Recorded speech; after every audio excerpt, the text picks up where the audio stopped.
வணக்கம் மக்களே. இந்த உலகத்தில் எப்படிங்க வாழ்கிறது? எப்படி வாழ்கிறது? வாழ்க்கையே ரொம்ப பதட்டமாக போயிட்டுருக்குது. நம்ம இவ்வளோ தூரம் வளர்ந்து வந்துட்டோம், எப்படி நம்மளை நம்ம காப்பாற்றிக்க போகிறோம் அப்படின்ற சுச்சுவேஷன் வர்றப்ப ரொம்பவே மனக்குமுறலாக இருக்குதுங்க. நம்மளும் எல்லோரும் குழந்தை பெற்று வச்சுருக்குறோம். இந்த குழந்தைய வளர்த்து கரை சேர்த்தி நாளைக்கு அவங்களோட வாழ்க்கை எப்படி இருக்கும், அவங்களால சரியாக வாழ முடியுமா அப்படின்றத நினைக்கிறப்போ அவ்வளோ பயமாக இருக்குதுங்க ஒரு பேரண்ட்ஸாக. இப்போ ரீசெண்டாக ஒன்று கேள்விப்பட்டிருப்பீங்க, இந்த கஞ்சா குடிக்கி புள்ளிங்கோ ஒரு நார்த் இந்தியன் பையனை என்ன கொடுமை பண்ணியிருக்கிறானுங்க. அறிவாளை வச்சு கத்தியை வச்சு இப்படி வெட்டுறானுங்க. அந்த பையன் எவ்வளவு கொடுமை அனுபவிச்சிருப்பான். அதை விட நம்மளை எதுக்கு இப்படி பண்ணுறாங்கன்ற ரீசனே தெரியாமல் அவன் எதுக்குங்க அவ்வளோ கஷ்டத்தை அனுபவிக்கணும்? இவனுங்களுக்கு வெஞ்சன்ஸும் கிடையாது, சண்டையும் கிடையாது, ஒரு மண்ணும் கிடையாது. அப்புறம் என்ன? அப்படி என்ன போதை, அப்படி என்ன ரீல்ஸ் மோகம்?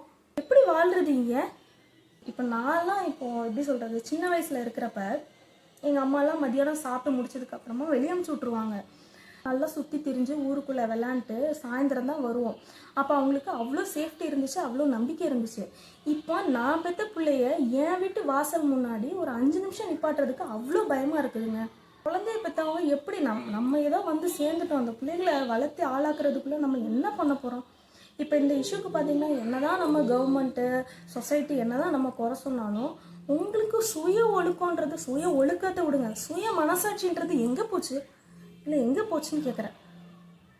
அப்போ இந்த நிலைமை இன்னைக்கு இப்படி பண்ணவங்க இந்த நிலைமை இப்படியே போச்சுதுன்னா இந்த கஞ்சா போதையில் கையில் பொம்பளை பிள்ளை கிடச்சா என்ன பண்ணுவாங்க?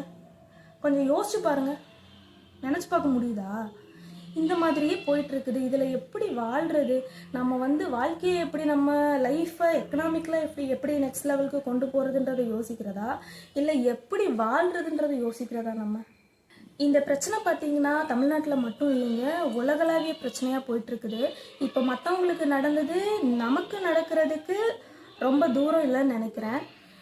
ஸோ இவனுங்களை என்ன பண்ணணும்னா, இவனுங்க உடம்பை முடமாக்கி அப்படியே இந்த உலகத்தில் சர்வே பண்ண முடியாத அளவுக்கு இந்த உலகத்தோட கொடுமைகளை எல்லாம் அனுபவித்து நம்ம எப்படா செத்துற மாட்டோமா அப்படின்னு அவங்கள ஏங்க விடணும்.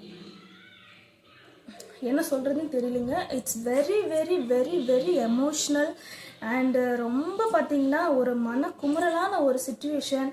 அந்த உலகத்தில் ஹவு கேன் வி லிவ் அப்படின்றதே ரொம்ப கஷ்டமாக இருக்குது.